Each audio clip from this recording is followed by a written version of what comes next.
December 2024 মকর রাশির আর্থিক উন্নতি ও ঋণ মুক্তি ঘটবে, কিন্তু নেশাদ্রব্য থেকে সাবধান থাকতে হবে। বন্ধুরা, ডিসেম্বর মাস 2024 মকর রাশির জন্য সার্বিকভাবে অতি মঙ্গলের হতে চলেছে। কেন, এই নিয়ে আমরা বলতে যাওয়ার আগেই আমরা প্রত্যেক সময় গ্রহেদের গোচর বা বিন্যাস বলি। বৃহস্পতি বৃষ রাশিতে, মঙ্গল কর্কট রাশিতে, কেতু কন্যা রাশিতে, রবি বুধ চন্দ্র বৃশ্চিক রাশিতে, শুক্র ধনু রাশিতে বৃহস্পতির সঙ্গে ক্ষেত্র বিনিময় করেছে, শনি মার্গী অবস্থায় রাহুর নক্ষত্রে, রাহু শনির নক্ষত্রে মীন রাশিতে। এ গেল গ্রহের বর্তমান অবস্থান, অর্থাৎ 1 ডিসেম্বর সকাল 6টায় গ্রহরা কে কোথায় রয়েছে সেটি আপনাদের বললাম। গ্রহ যখনই কোনো স্থান পরিবর্তন করে তখন কিছু শুভ যোগ, কিছু অশুভ যোগ প্রত্যেক রাশির জন্যেই তৈরি হয়। সুতরাং ভালো মন্দ মিশ্র ফল ঘটে। কোথায় ভালো আর কোথায় মন্দ সেটি বলে দেওয়াটাই আমাদের প্রধান কাজ। শনি মার্গী অবস্থায় এসেছে এবং মকর রাশির ধন স্থানে।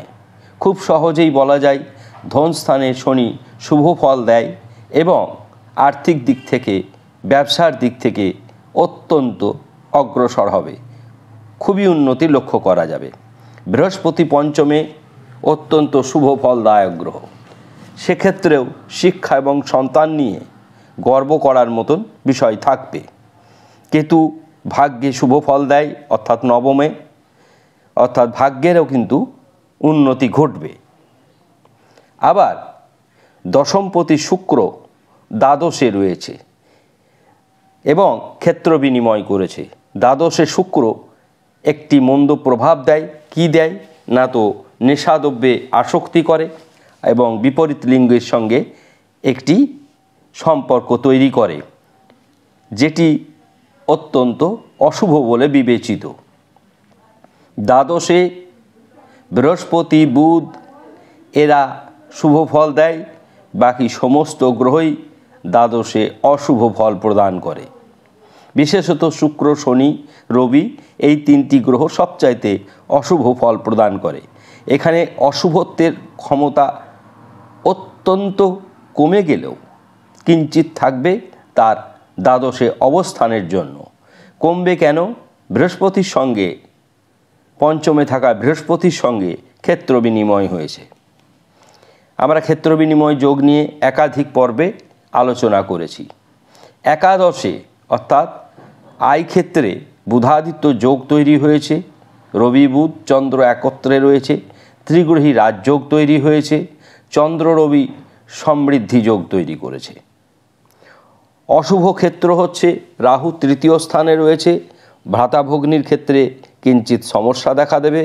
মঙ্গল সপ্তমে রয়েছে, যারা মাঙ্গলিক তারা বিবাহ বন্ধনের আগে মঙ্গল দোষ কাটিয়ে নেবেন। আমরা প্রত্যেকটি বিষয় খুব সুন্দর এবং সহজ এবং সরল করে আপনাদের বুঝিয়ে দেওয়ার চেষ্টা করি। তাহলে দুটি সমস্যা দেখা যাচ্ছে, দুটি না তিনটি। এক, ভ্রাতাভগ্নির ক্ষেত্রে, 2 মাঙ্গলিক ক্ষেত্রে, 3 নেশাদ্রব্য সেবন ও বিপরীত লিঙ্গের সঙ্গে সম্পর্কের ক্ষেত্রে। আমরা বারবার বলি যে দ্বাদশে শুক্র বিপজ্জনক গ্রহ। এখানে শুক্রের কোনো বিশেষ প্রতিকার প্রয়োজন নেই। আমরা টোটকা আকারে আপনাদের কি সমস্যা এবং তার কি ভালো সেটি যেমন বলছি, সঙ্গে আমরা সমাধানের পথ বলে দেব। তাতে অ্যাট এ গ্লান্স আমরা তাহলে দেখব যে কি কি ভালো হতে পারে। শরীর মন অত্যন্ত শুভ, ধন স্থান অতি শুভ, ভ্রাতাভগ্নি শুভাশুভ, মা বাবার শরীর ভালো যাবে, শিক্ষা অতি শুভ, সন্তান অতি শুভ, গুপ্ত শত্রু হ্রাস পাবে, বিবাহ প্রেম দাম্পত্য শুভ। মাঙ্গলিক যারা তারা মঙ্গল দোষ কাটিয়ে নেবেন বা মাঙ্গলিক বিবাহের মাধ্যমে সেই জিনিসটি কাটিয়ে নেবেন। অষ্টম স্থানে কোনো গ্রহ না থাকায় পড়ে গিয়ে বড় কোনো আঘাত বা দুর্ঘটনা ঘটার সম্ভাবনা নেই।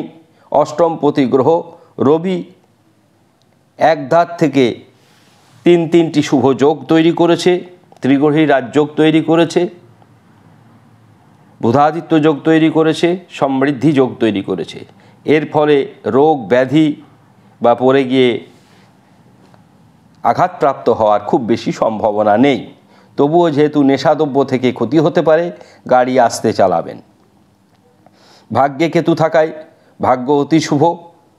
যারা কেতুর দশা অন্তর্দশা ভোগ করছেন তারা অত্যন্ত ভালো থাকবেন। কর্মপতি গ্রহ ক্ষেত্র বিনিময় করায় কর্মের ক্ষেত্রে কোনো সমস্যা দেখা দেবে না, বরঞ্চ কর্মক্ষেত্রে উন্নতি লক্ষ্য করা যায়। যারা কেরিয়ার নিয়ে ভাবছেন তাদেরও উন্নতি হওয়ার সম্ভাবনা প্রবল।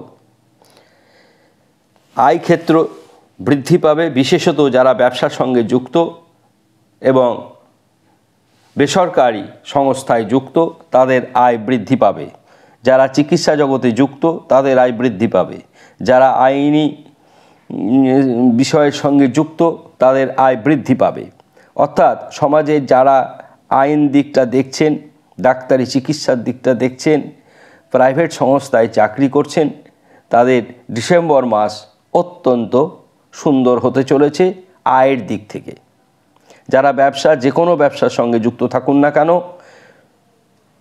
খুব সুন্দর আপনাদের ব্যবসার পরিস্থিতি। প্রয়োজন হলে ব্যবসা ক্ষেত্রে শ্রীযন্ত্রম রাখবেন। শ্রীযন্ত্রম খুব বেশি খরচ নয়, হোম করে প্রাণ প্রতিষ্ঠা করে শ্রীযন্ত্রম রাখবেন ঈশান কোণে। শ্রীযন্ত্রমের কথাই বলতে গিয়ে আমরা আপনাদের বলবো যে আপনারা কথায় কথায় যন্ত্রম অর্ডার দিয়ে আনিয়ে নেন। সেই সমস্ত যন্ত্রম কোনোভাবেই প্রাণ প্রতিষ্ঠা করা থাকে না আপনাদের নাম গোত্র অনুসারে। নাম গোত্র নিয়ে যন্ত্রম পিতলের হয়, তামার হয়।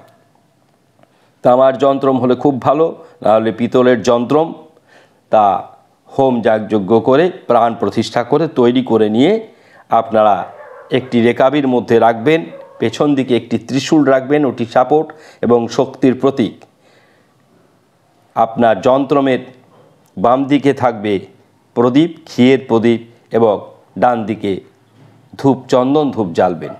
এতে ব্যবসা ক্ষেত্রে উন্নতি লক্ষ্য করার মতন হবে। দ্বাদশে শুক্র অত্যন্ত ব্যয় বৃদ্ধি ঘটবে। দ্বাদশে শুক্র নেশায় আসক্তি করিয়ে দেবে। দ্বাদশে শুক্র আপনাদের, যেহেতু দ্বাদশে শুক্র কামেরও বৃদ্ধি ঘটায়, সুতরাং বিপরীত লিঙ্গ থেকে সাবধান থাকার বিষয়টি আপনাদের বিবেচনা করতে হবে। সমস্ত দিকটা বললাম, আইনি কোনো সমস্যা নেই, আইনি ঝামেলায় পড়ারও কোনো বিষয় দেখছি না। আমরা একটি টোটকা আকারে আপনাদের সমাধান বলে দিচ্ছি। প্রত্যেক শনিবার নিরামিষ আহার করবেন। শুক্রবার টক জাতীয় কিছু খাবার খাবেন না। হনুমান চল্লিশা প্রত্যেক দিন সন্ধেবেলায় প্রদীপ জেলে বা স্নান করে হনুমান চল্লিশা পাঠ করবেন। পারদের শিবলিঙ্গ প্রতিষ্ঠা করে, পারদের শিবলিঙ্গ বা স্ফটিকের শিবলিঙ্গ প্রাণ প্রতিষ্ঠা করে ঈশান কোণে রাখবেন। মন্ত্র বলবেন হৌং ঈশানায় নমঃ, হৌং ঈশানায় নমঃ 28 বার করবেন। অত্যন্ত সুন্দর এই ভিডিওটি। মকর রাশির সমস্ত জাতক জাতিকাদের কাছে অনুরোধ, আপনারা শেয়ার করবেন, সাবস্ক্রাইব করবেন এবং পারলে মন্তব্য করবেন। সকলে ভালো থাকুন। ধন্যবাদ।